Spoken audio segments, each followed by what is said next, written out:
Hari ini kita mau belajar tentang membongkar dusta iblis bagian yang pertama. Kenapa saya rindu menyampaikan ini, saudaraku? Saya ketika mempersiapkan untuk waktu itu live di TikTok ya, saya terbersit dengan satu ayat, yaitu Kejadian 3 ayat 1. Kejadian 3 ayat 1 berkata begini: Adapun ular ialah yang paling cerdik dari segala binatang di darat yang dijadikan oleh Tuhan Allah. Ular itu berkata kepada perempuan itu, tentulah Allah berfirman, semua pohon dalam taman ini jangan kamu makan buahnya, bukan? Di dalam perikop ini, saudaraku, saya langsung tersontak ketika saya mengingat perikop ini. Saya langsung teringat, hidupku seringkali teracuni dengan dusta iblis. Saya tanpa sadar, saudaraku, seringkali saya tertipu dengan manisnya dusta iblis itu dalam hidup saya. Dan akhirnya, dalam pengiringan saya kepada Tuhan, jatuh bangun saya introspeksi diri. Kenapa saya selalu sering jatuh di hal yang sama? Ternyata saya diingatkan Tuhan melalui Kejadian 3 ayat 1 ini. Kemudian saya mulai merekayasa kejadian di Taman Eden itu. Saya bisa menggambarkan Hawa pada waktu itu, saudaraku, dengan matanya yang berbinar-binar. Dia tertarik dengan buah itu. Dia tertarik, dia terpesona. Namun di dalam hatinya saya yakin, saudaraku, ada ketegangan yang terbesit di dalam dirinya.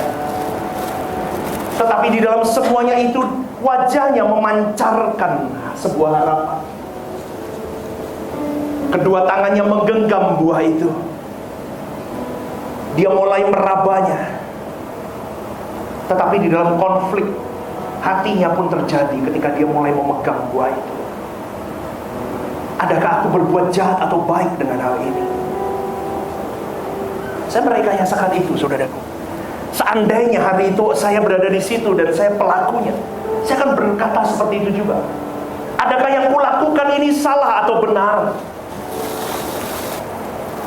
Tetapi buah sudah di tanganku. Aku harus mengambil sebuah keputusan. Dan keputusanku ini, tanpa ku sadari, berakibat kepada diriku, bahkan kepada seluruh umat manusia. Dengan satu gigitan Hawa, segalanya berubah. Ketika ia memberikan buah itu kemudian kepada suaminya, dia sadar ada sesuatu yang salah yang sudah dia lakukan. Ketegangan itu berubah, saudaraku, menjadi perasaan curiga dalam hatinya. Tetapi di dalam kecurigaan itu pun ada perasaan malu yang tidak bisa dia tutupi. Bahkan di dalam hatinya mungkin Hawa bisa berkata, apa yang sudah kulakukan? Tiba-tiba di dalam pengertian, di dalam pikiranku, tiba-tiba ada sesuatu yang membanjiri seluruh pribadiku.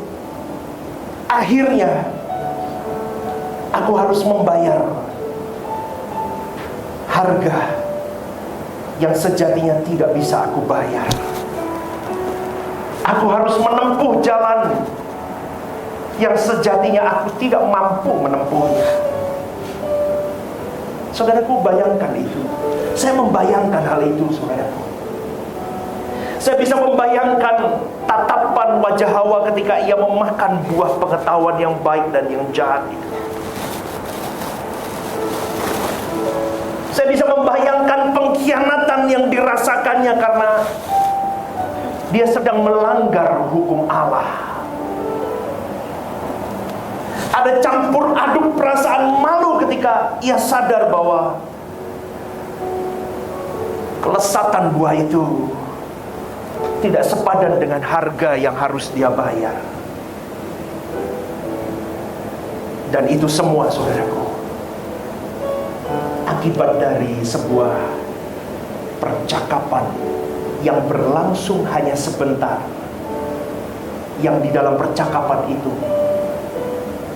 adalah percakapan yang tidak menghormati Sang Penciptanya. Itu perenungan saya, saudaraku. Itu perenungan yang saya dapat. Jadi momen hari itu, saudaraku, di Taman Eden itu bukan hanya kisah tentang nasib Adam dan Hawa, tetapi itu juga kisah tentang bagaimana seorang pribadi iblis itu menebarkan dusta kepada manusia pertama di planet ini. Hari ini berapa banyak orang percaya dengan dusta iblis? Oh, buka ruang hidupmu untuk dusta iblis itu masuk. Bahkan hari ini banyak anak muda yang sudah berkata, aku tidak mau berurusan dengan Tuhan dan hal-hal tentang gereja. Itu membosankan. Kenapa? Karena di sosial media, di platform manapun, banyak dusta iblis yang diberikan kepada anak-anak muda, yang dicekokin tiap hari. Bahkan mereka bisa berkata, agnostik lebih baik, lebih bijak daripada bertuhan tapi hidupmu munafik. Pernah dengar itu, saudaraku? Lebih baik aku tidak bertuhan atau ateis ketimbang aku bertuhan tetapi hidupku masih menyakiti orang lain.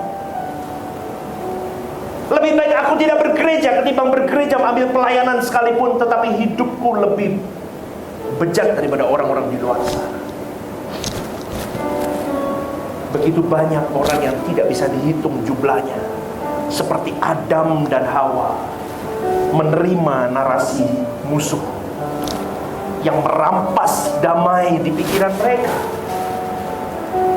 merampas sukacita di dalam hati mereka, bahkan merampas masa depan mereka. Dan banyak orang hari ini, termasuk orang Kristen, termasuk pendeta sekalipun, memakan dusta iblis mentah-mentah dalam hidup mereka. Kebenaran sesungguhnya adalah begini, saudaraku. Yang mau saya sampaikan ada 3 poin.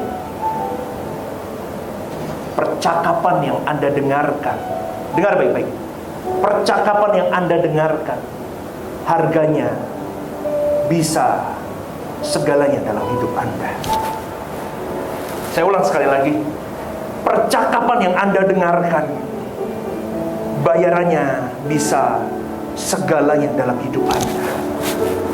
Kalau kita lihat, saudaraku, Hawa dan si ular itu, si ular itu memberikan wabah berupa fitnah. Si ular itu memberikan wabah berupa gosip dan sakit hati, kepahitan kepada manusia. Dan semua wabah itu tidak bisa diselesaikan dalam semalam, karena itu semua tidak terjadi dalam waktu 1 malam. Dan manusia pertama yang terkena adalah manusia yang pertama kali hadir di muka bumi ini, terkena wabah itu, yaitu Adam dan Hawa. Dia lupa bahwa ketika dia membuka dirinya, mempersilahkan si ular itu berbicara kepada dirinya, ada tikungan-tikungan kalimat yang membuat dirinya mulai goyah kepada Tuhan. Dia memulai kehancuran hidupnya. Kisah dalam Alkitab tentang kejatuhan manusia dalam dosa diawali dengan sebuah percakapan yang hanya berlangsung sebentar saja. Sebentar, saudaraku. Itu kalimat yang sebentar saja antara Hawa dan ular itu berbicara tidak lama.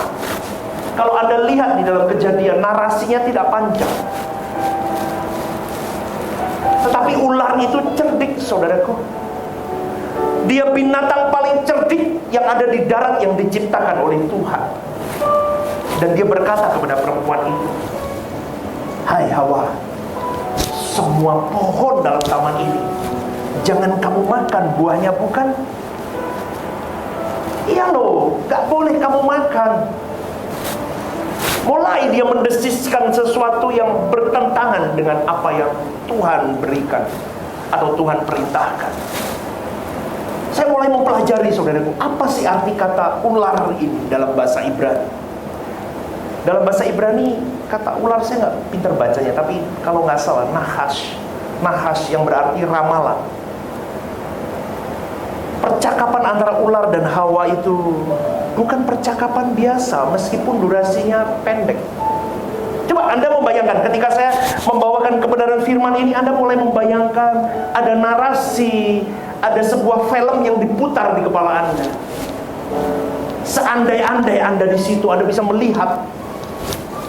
Kalau tadi saya meletakkan diri saya menjadi seorang Hawa, saya memegang buah itu, ada pergolakan dalam hatiku antara betulkah salahkah, jahatkah baikkah hidupku begini. Saya mau merasakan, saudaraku. Saya mau merasakan. Dan saya pingin saya tidak jatuh di hal yang sama terus.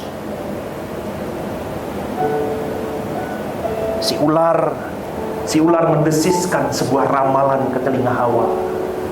Dia menggodanya supaya si Hawa mencari pengetahuan yang baik dan jahat itu. Kau harus cari masa depanmu. Kau harus tahu masa depanmu. Kau harus tahu hal-hal yang tidak kau ketahui. Harus, Hawa. Dibujuk terus supaya manusia ini mencari pengetahuan. Manusia ini mencari hikmat dan mencari wawasan di luar batas kehendak Allah kepada manusia. Wah, saya ketika mencoba membuat khotbah ini, saudaraku, saya menarasikan ini di dalam kepala saya. Wow, hebat ular itu.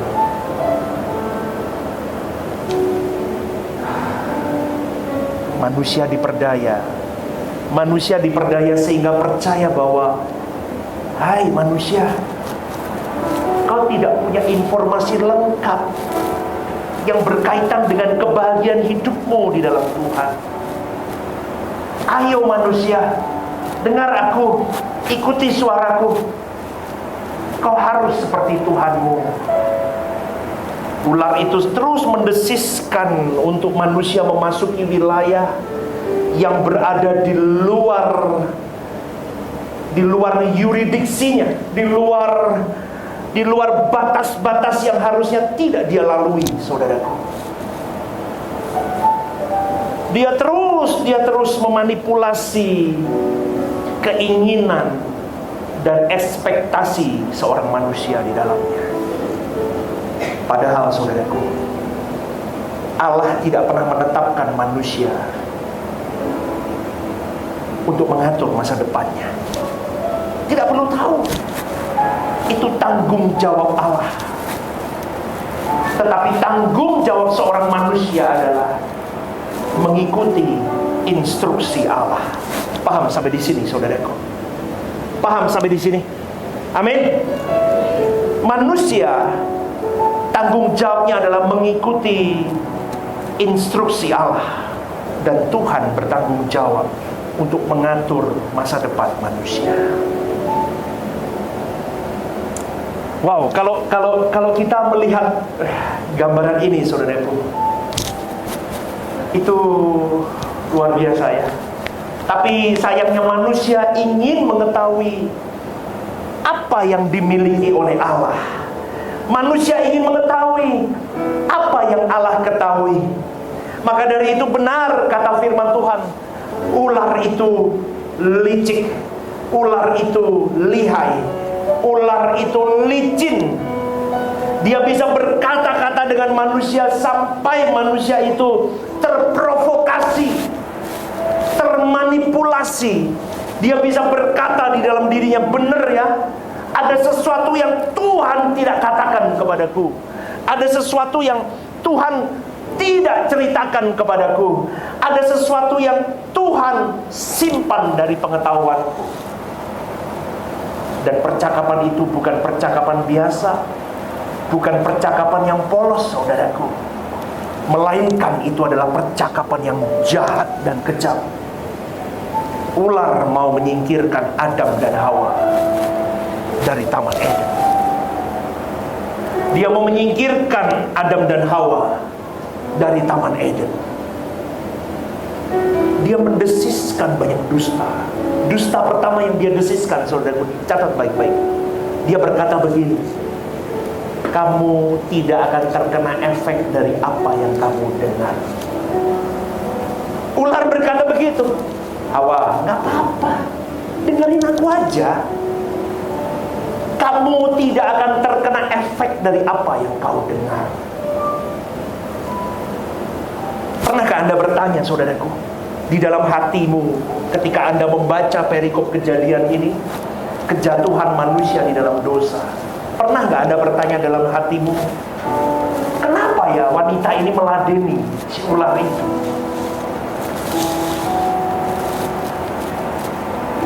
Kalau Anda bisa bertanya itu, Anda bisa merefleksikan dalam diri Anda, hari ini pun kau dan saya sering meladeni si ular itu. Mengapa Hawa mengizinkan ular itu berbicara kepada dia? Refleksikan dalam dirimu hari ini. Mengapa juga kau izinkan ular itu, dalam tanda kutip iblis itu, berbicara dalam keseharian hidupmu? Dalam kasus ini, saudaraku, di dalam kasus Taman Eden ini, Kejadian 3 ayat 1 ini, saya boleh simpulkan begini. Rasa penasaran itu mendatangkan kutuk kepada manusia. Hawa izinkan ular berbicara kepada dia. Terus dengarkan perkataan ular. Terus dia nikmati perkataan ular.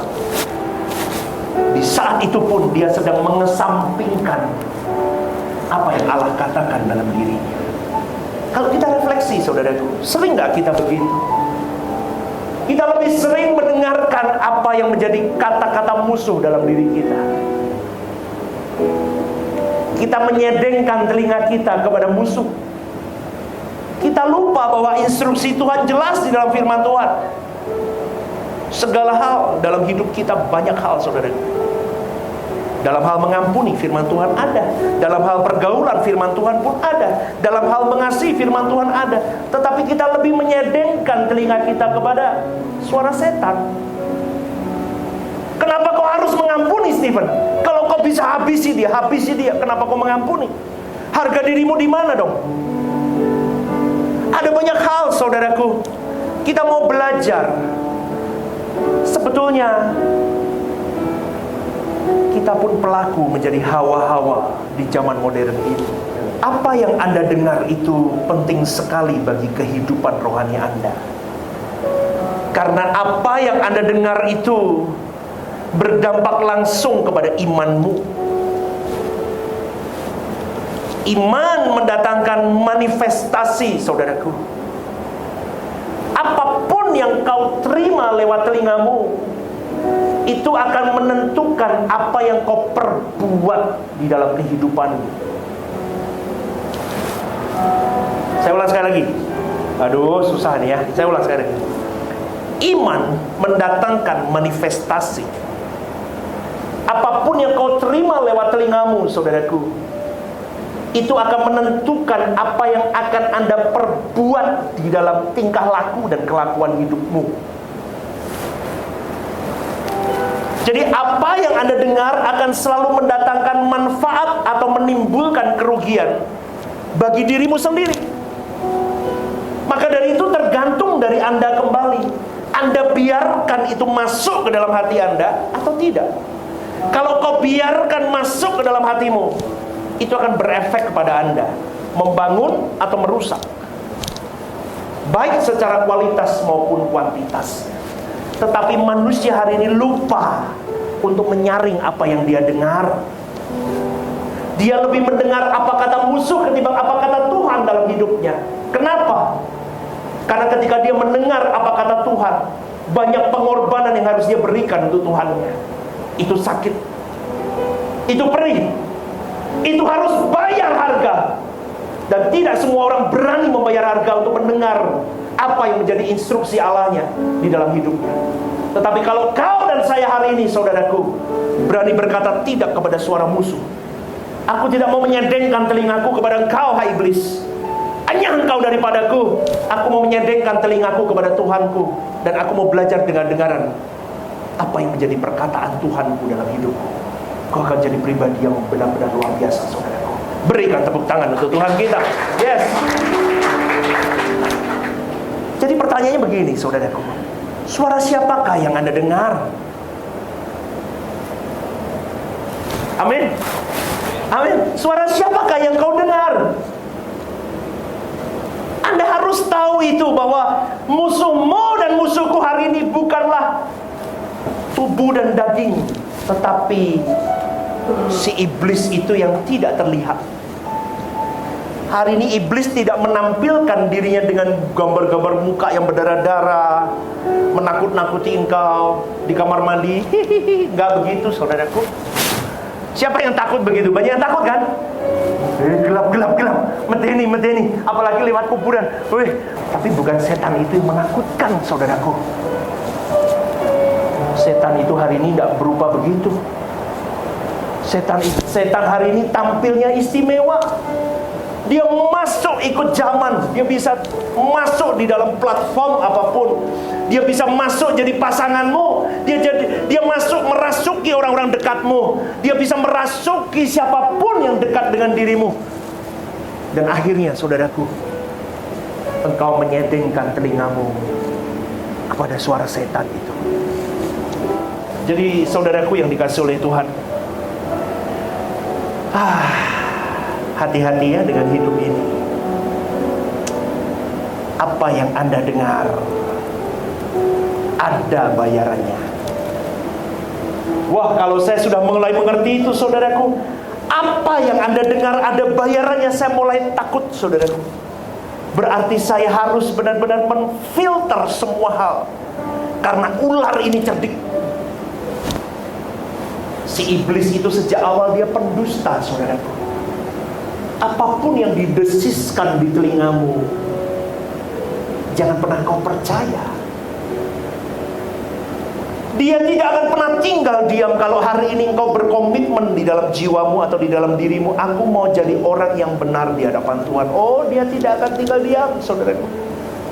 Dia akan menghardikmu, menghancurkanmu dengan berbagai ribu cara, juta cara, supaya engkau dan saya lumpuh dan kau berkata, aku kembali mengikut engkau, Iblis. Dia cerdik. Maka dari itu, kalau di dalam komunitas doa malam, banyak yang minta didoakan, banyak mereka yang patah hati, banyak dari mereka yang sudah depresi, bahkan sudah banyak yang mau bunuh diri, saudaraku. Dia tidak menemukan pengharapan di dalam hidup mereka. Saya cuma katakan kepada mereka, saudaraku, jangan dengarkan apa kata iblis tentang masa lalu dan betapa kotornya diri. Sekotor apapun engkau hari ini, sebejat apapun hidupmu hari ini, jangan dengarkan iblis. Katakan kepada Tuhan, aku mau kembali Bapakku.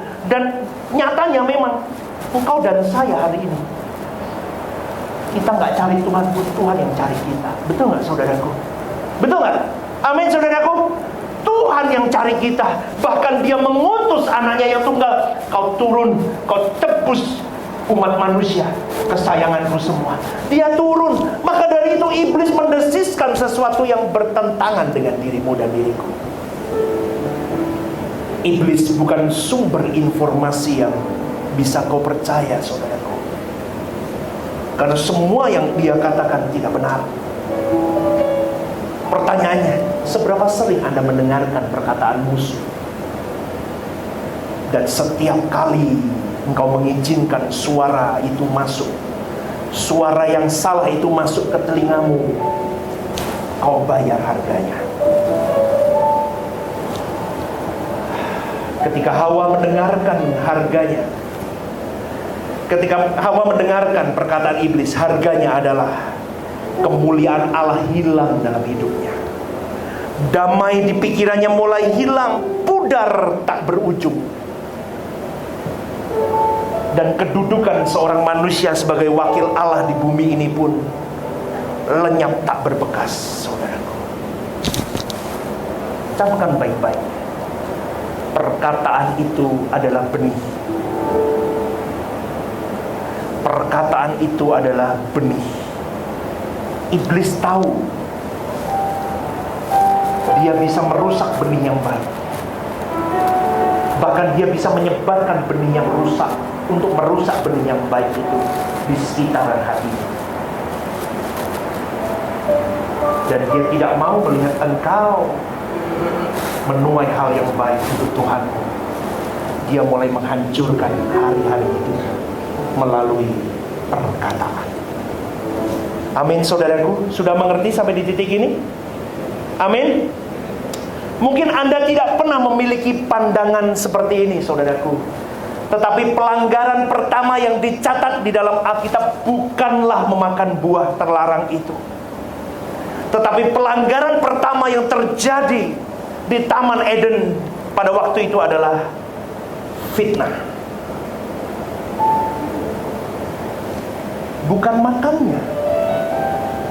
Tetapi sebelum dia memutuskan untuk makan buah itu, kejahatan yang terjadi pertama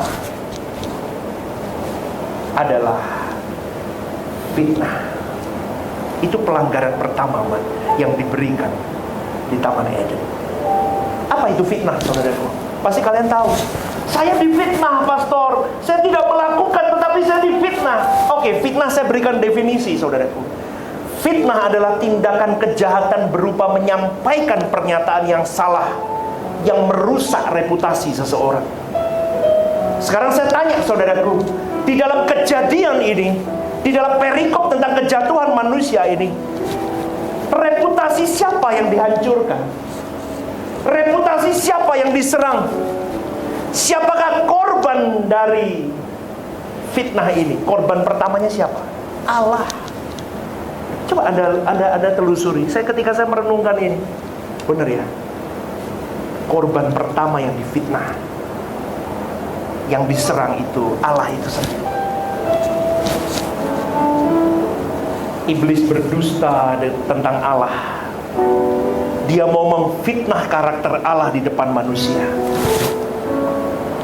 Dia ingin manusia berpikir bahwa Allah sedang menyembunyikan sesuatu dari kehidupan manusia.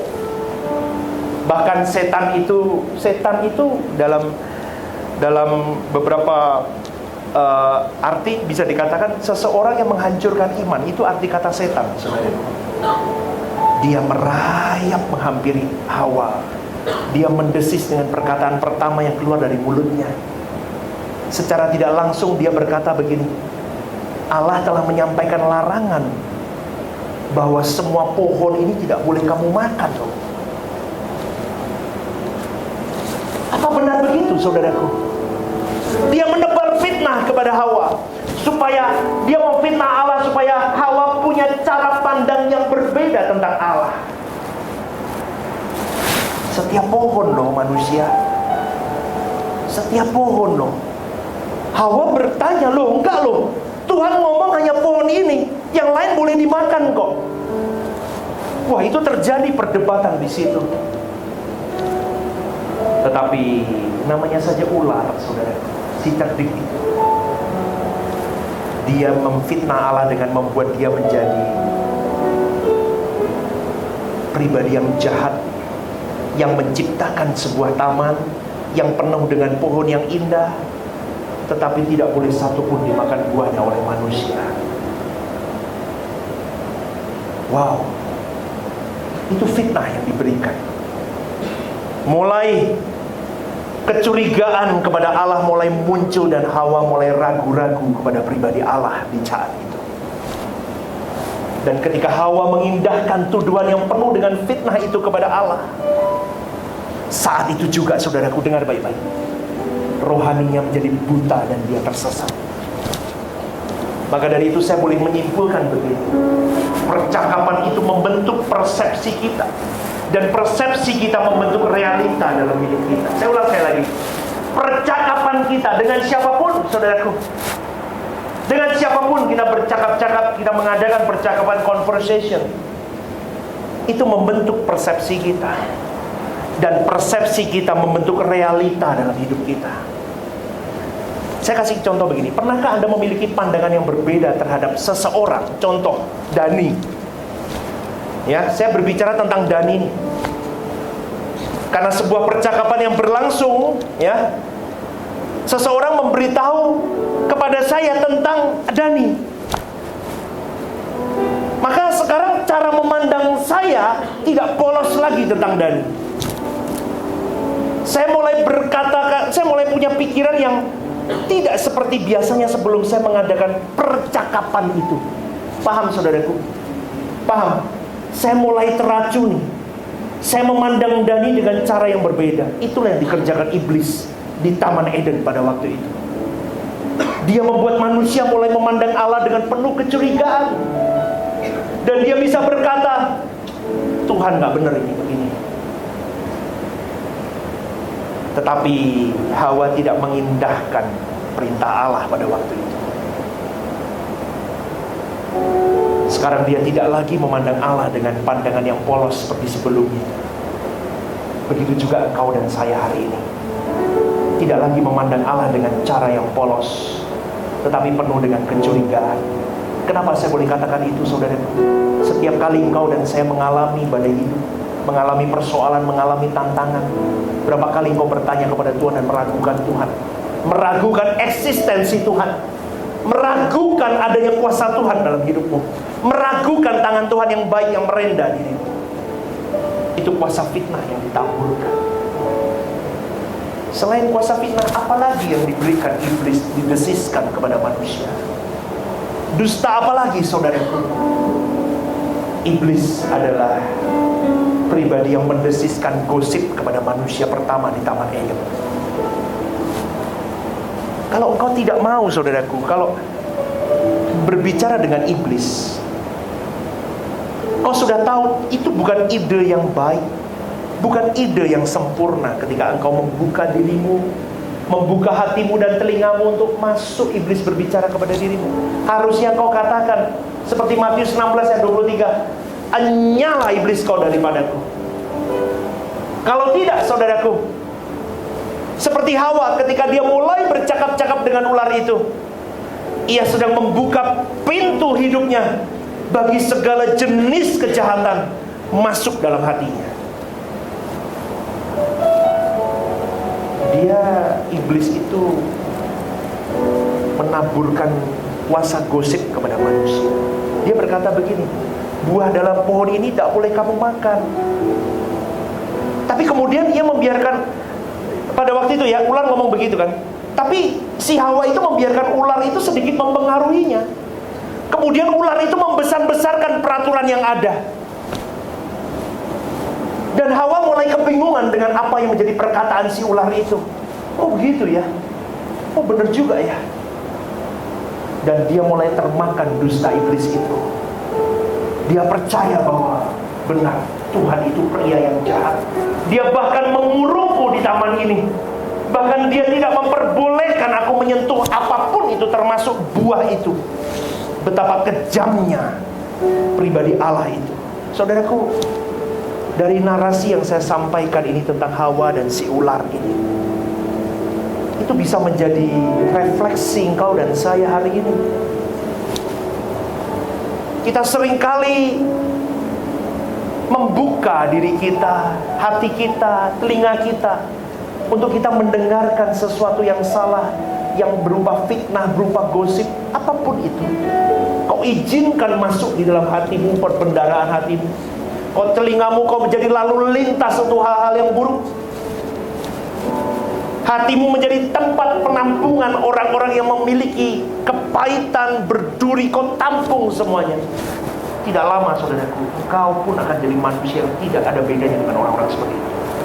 Dan ingat baik-baik, kau lakukan itu, kau harus bayar harganya. Dan bayar harganya itu segenap hidupmu. Hawa pun membayar apa yang dia lakukan. Segenap hidupnya pun masih belum bisa. Bahkan keturunannya pun harus membayar. Saya berdoa pada pagi hari ini, saya rindu teman-teman semua. Jika hari ini kau merefleksikan dirimu, kau selama ini mendengar suara musuh, kau biarkan dusta iblis itu masuk dalam hatimu. Iblis selalu berkata, gak apa-apa gak dengar suara Tuhan, dengar suara yang lain juga oke. Iblis berkata, aku akan taburkan kuasa fitnah. Iblis berkata, aku taburkan kuasa gosip, supaya engkau jago di situ. Lihat hari ini, berapa banyak komunitas, berapa banyak institusi yang kau bangun, baik itu keluarga atau apapun itu, hancur berantakan. Kenapa? Karena banyak orang di dalamnya mendengarkan dan belajar membuka telinganya, bukan kepada Tuhan, tetapi kepada suara musuh. Benar gak saudaraku? Benar gak saudaraku? Kita berantakan, semuanya hancur. Maka dari itu benar apa yang tadi saya katakan. Ketika engkau membuka telingamu dan kau menyadengkan kepada perkataan musuh, bukan hanya hidupmu yang hancur, tetapi masa depanmu pun hancur. Dan kemuliaan Tuhan bisa hilang dalam dirimu. Kenapa? Karena engkau tidak punya damai. Coba kalau kau dengerin gosip, kau dengerin fitnah tiap hari, kau bisa pandang orang itu salah. Kau bisa lihat orang yang jadi bahan objek itu, kau bisa melihat dia, kok begitu ya? Aku dulu memandang dia tidak begitu, tetapi aku memandang dia hari ini kok begini. Pernah nggak saudaraku? Itu penggaraman negatif tanpa kita sadari. Hati-hati, jangan sampai kita jadi Hawa yang terkena racun ular. Tetapi jangan lupa juga, jangan sampai kita dirasuki iblis dan kita menjadi si ular itu untuk sesama kita. Tanpa kita sadari, saudaraku, kita seringkali menjadi si ular itu untuk orang lain. Tanpa kita sadari, kita menjadi si jahat, si iblis itu yang punya keinginan untuk merusak orang lain. Dia seperti ular itu. Tujuannya apa? Dia mau merusak manusia itu dan mau menyingkirkan manusia itu dari Taman Eden. Artinya apa? Diimplikasikan ada orang yang tidak suka dengan hidupmu maju di hadapan Tuhan.